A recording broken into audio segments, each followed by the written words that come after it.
For those of you who are utterly confused about the current state of America, even when you're very well informed on the details in recent history and the key figures that have brought about our current state of frustration,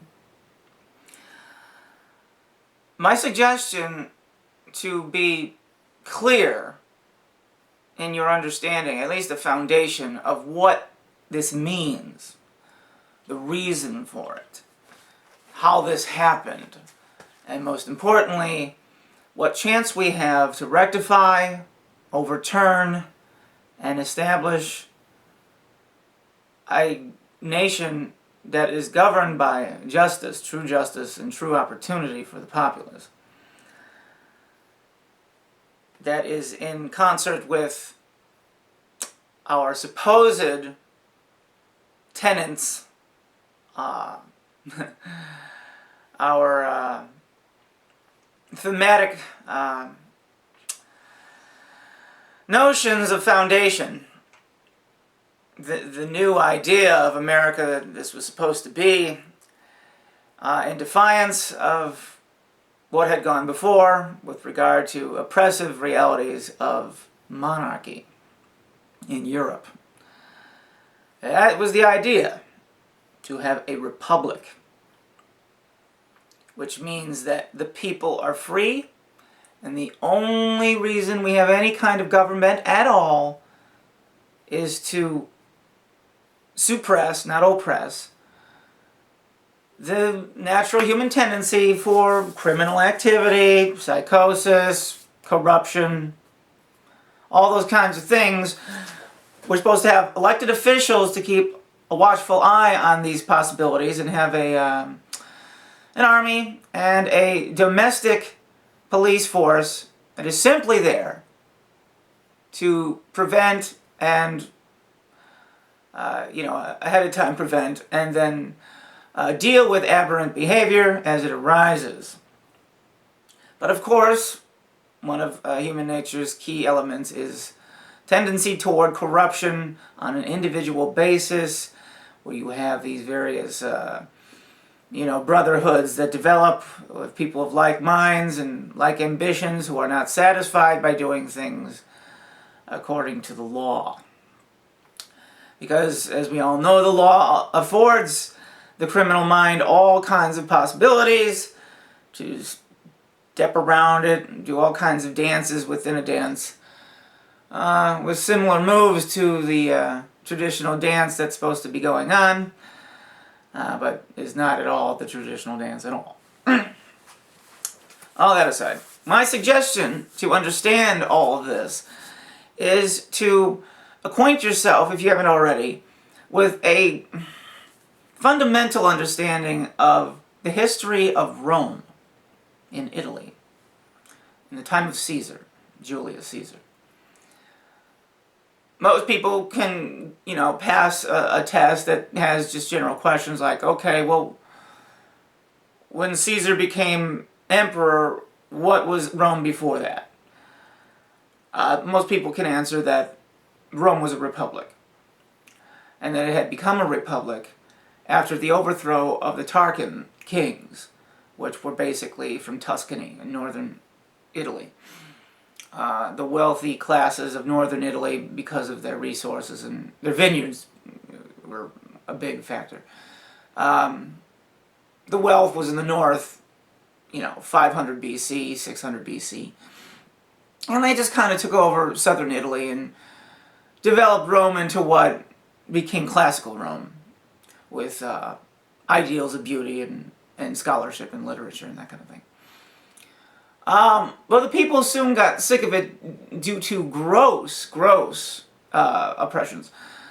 And they revolted and just got rid of them. Just on the notion that there's 10 of us, there's one of you, in mathematical terms. Well, the mistake in looking back into that history of thinking of the 500 BC to the time of Caesar at, the 1st century BC, that it was this ideal fairyland of republican reality where the people enjoyed, freedoms and social platitudes that had never been before seen. It's not true. Just like any part of history, it's been idealized and touched with glamour in its portrayal. The key thing about studying Rome in, let's say the 200 years before Caesar is that it's very similar to what's going on in the United States today. In the United States today, in our last 200 years, is a supposed republic. Our Constitution is just a classic Republican document where the people are supposed to be in charge, and that the governors, the Senate, and the representatives in Washington, D.C. are there to do our bidding, and that our representatives vote based on the expressed concerns and desires of their constituents. We all know that's not the truth. We all know that you go knock on your neighbor's door, ask them, who is our state representative, who is our senator? They might not be able to tell you, even one of them. And even the smart people on your street might not know. They don't care. And it is not because they're lazy. It makes a lot of sense to not care now. And because it doesn't make any difference. It doesn't make any difference. Why? Because of bribery. Monetary bribery. Corruption. It is just this going through the motions, pushing the boundaries constantly for corporate, desires. All these multinational, across the nation companies, you name it, whether it's Walmart or, the banks, it's just horrible. I mean, anything that goes way across this gigantic continent. The difference between Rome and the United States is that Rome was a city. I mean, yeah, it took over all of Europe, but still all of Europe's only half of America. And this is a gigantic place. And it's amazing that they have any control over us at all. It's amazing that anyone pays income tax, because it's a small group of people. What I'm getting at is, if you're really interested in understanding how to get rid of this, you can read the key moments in Roman history and see glimmers of hope of what we could do. The assassination of Julius Caesar. When the barbarians descended upon Rome 400 AD. It gets to the point where you can rip the power away from these idiots. And we are in that situation, and that is the one thing that they are afraid of. This initiative for the gun grab with Feinstein and Bloomberg and all this stuff about the guns. They know people are pissed. They know the internet has injected a mode of awareness in the general populace that was not there 10 years ago. Not even close. This is a sleeping giant that's waking up. Not just waking up, they're stretching. They're up. They're stretching. They're just kind of deciding what they're going to have for breakfast. The powers know that.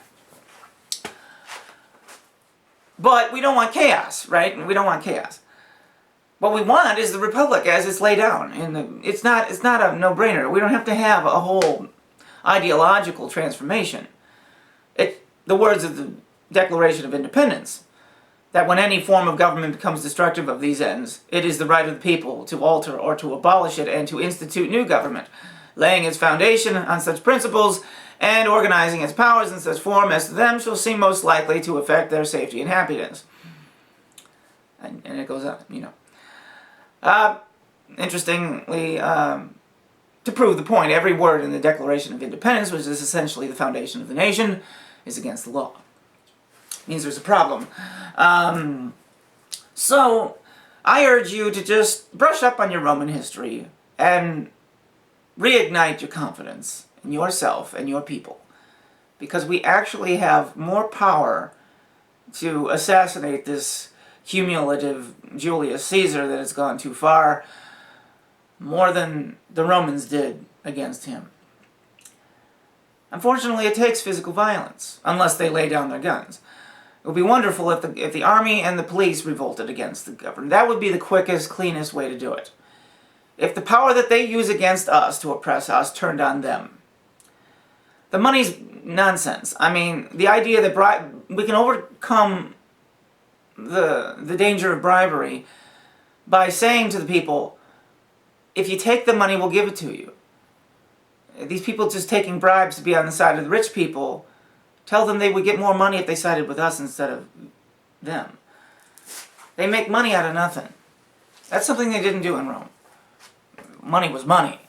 Gold was gold. Actual resources were actual resources. The key difference nowadays is they print money in secret, and a dumbed-down society doesn't question it. Whenever you hear Federal Reserve, there's a Federal Reserve Bank, and all different. There's 12 of them.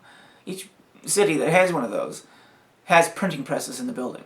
If you go into the Federal Reserve building in any of the 12 of them around the nation, the lobby has about 20 armed guards. Just the lobby. Not to mention the rest of the building. Because they know if a crowd stormed the building, all around with torches and guns and bombs and just get out, they would have millions and millions of dollars at their disposal. Just destroy the building and take the money that's inside. Millions and millions and millions of dollars. No matter how big of a crowd you had to destroy the building, everybody in the crowd would be rich. It's amazing it hasn't happened. Because that is just the no-brainer of it. A big enough crowd destroys any one of the printing presses buildings of the Federal Reserve System. They would have millions of dollars in cash at their disposal. Bring a really good bomb to blow up the vaults of the money they've already printed, but not to mention the stuff they haven't even bundled, because they print it all day long. Well, I'll probably do a series on this, but, the buildings in Washington, D.C. aren't in Roman architecture for nothing. They were aspiring towards that ideal. The nonsense republic. Tell the people that there's a republic, but don't actually have one be there. Have it be more of a feudal system. In Rome, they said it was a republic. It was not. There was the optimates and the populares.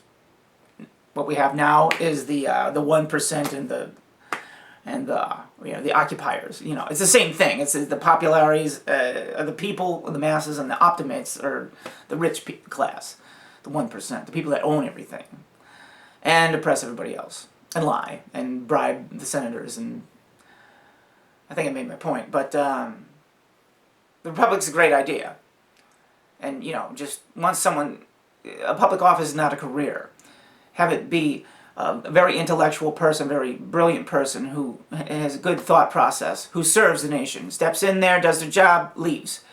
And they're rewarded for that after their job, not during. It's not career. We get no Ron Pauls that just are in Senate for 50 years. No, that's bad.